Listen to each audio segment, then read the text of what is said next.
जय हिंद। आज हम समझेंगे बरमूडा ट्रायंगल के बारे में।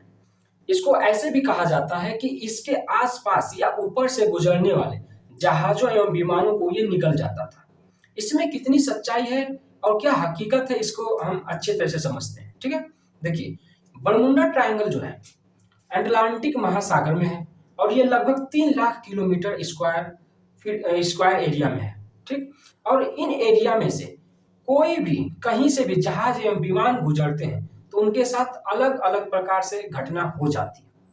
ठीक है, इसके बारे में विस्तार से हम समझते हैं कि 1498 में जब क्रिस्टोफर कोलंबस इस रास्ते से जा रहे थे तो उन्होंने अपनी किताबों में बताया भी है कि अचानक मौसम खराब होने लगता है।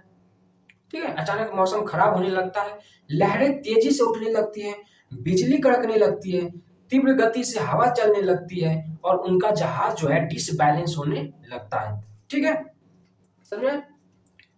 हाँ, हालांकि उस समय में जो रास्ता दिखाने का यंत्र हुआ करता था वो कंपास था।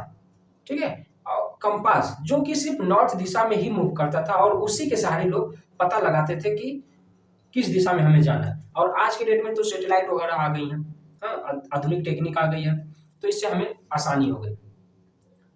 ठीक है, इन्होंने बताया कि जब हम उस एरिया से गुजर रहे थे तो हमारा जो कंपास है वो भी काम करना बंद कर देता था। ठीक है, और भी घटना जैसे कि इंजन हमारा काम करना बंद कर देता था। ठीक है, कोई उसमें तैरना चाहता था तो नहीं तैर पाता था, समझ में? और जहाजें जो है वो धंसने लग जाती थी। तो इस प्रकार से अलग अलग प्रकार की घटना हुआ करती थी। 2 अमेरिकी जहाज अगस्त 1942 और दिसंबर 1942 में 2 अमेरिकी जहाज उस एरिया से गुजरी और वो उनका पता नहीं चला। उसके बाद फिर अमेरिका ने रेस्क्यू टीम भेजा।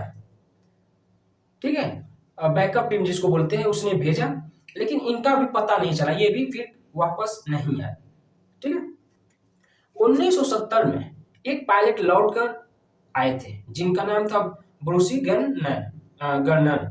इन्होंने पूरा विस्तार से बताया था कि किस तरह से इनका जो है रडार, इलेक्ट्रॉनिक्स और रेडियो फ्रीक्वेंसी, बादलों का धुंध होना और इनके जहाज की रफ्तार तेज होना, इन सब के बारे में कि जब हम बरमुंडा ट्रायंगल के ऊपर से गुजरते हैं तो ये घटना हमारे साथ होने लगती है, हम चाहकर भी कुछ नहीं कर पाते।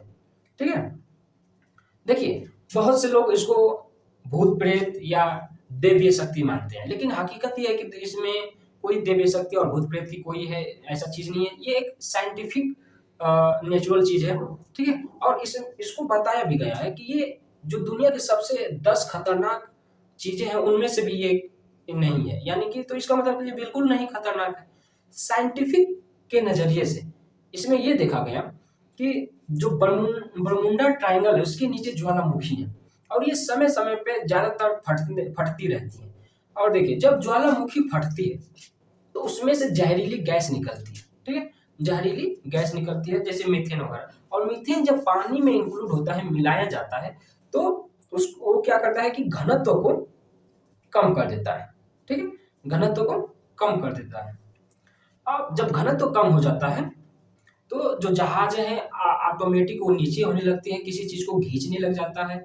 तो इस प्रकार से ये चीज होती रहती थी। दूसरा ये था कि उसके आसपास छोटे छोटे, जो बरमुंडा ट्रायंगल है उसके आसपास छोटे छोटे पहाड़ हैं जिनकी वजह समुद्र से हवा जब उठती है तो उन पहाड़ों में टकराव होता है। टकराव से हवा की दिशाएं आपस में घूमने लग जाती हैं, तो जिसकी वजह से वो एक तूफान के रूप में परिवर्तन हो जाता है और उसके अंदर आते ही कोई भी जहाज या विमान वो पूरी तरह से टूट फूट जाता है, डूब जाता है।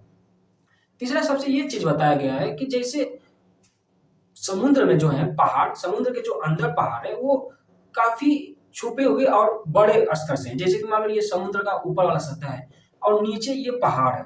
ठीक है, तो पानी का जो जहाज है वो आता था तो उसका जो नीचे वाला पेंदी था वो टकरा जाता था, तो टूटकर इसी तरह से डूब जाते थे। तो कई प्रकार से इसमें रीजन देखा गया। चौथा रीजन ये है कि जैसे मान लीजिए कोई विमान जा रहा है, ठीक है, और वो डूब जाता था, वो उसको दिक्कत आ जाती थी। वो इस प्रकार से आती थी कि एक हैज क्लाउड करके बादल आते थे जो कि 7 सतह वाले ये बादल होते हैं। ये पहले सैटर्न में पाए जाते थे और अब भी कई जगह मिलने लग गए हैं। इनका जो होता है, ये एक बादल जो है एक जिले के बराबर होता है। ठीक है, यानी बहुत बड़ा। और इनके अंदर जो होती है वो बहुत तीव्र गति से हवा चलती है, यानी कि तूफान के नुमा।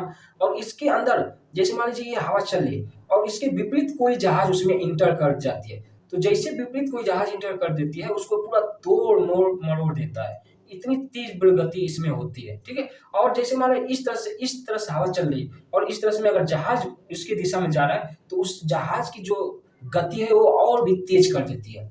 तो इसी प्रकार से बरमूडा ट्रायंगल में विमान भी क्रैश हो जाते हैं, डूब जाते हैं। ठीक है, तो आप समझ चुके होंगे कि बरमूडा ट्रायंगल में कोई भूत प्रेत या कोई भी देवी शक्ति नहीं है, ये एक साइंटिफिक रीजन है, कारण है, और पूरे अच्छी तरीके से छानबीन हो चुकी है, कोई इसमें दिक्कत नहीं है। तो आई होप आप इसे समझे होंगे। हालांकि आप लोगों को बताना ये था कि हमारे पास स्क्रीन डिस्प्ले ना होने की वजह से मैं आपको चैप्टर वाइज नहीं समझा पाता हूँ, हालांकि कोशिश कर रहा हूँ कि वो आ जाए। तो फिर भी मैं बेसिक से बेसिक चीज़ आपको जितनी भी इम्पोर्टेंट है वो देने की कोशिश करता हूँ, और आई होप आप इसे समझे होंगे। मिलते हैं नेक्स्ट क्लास में।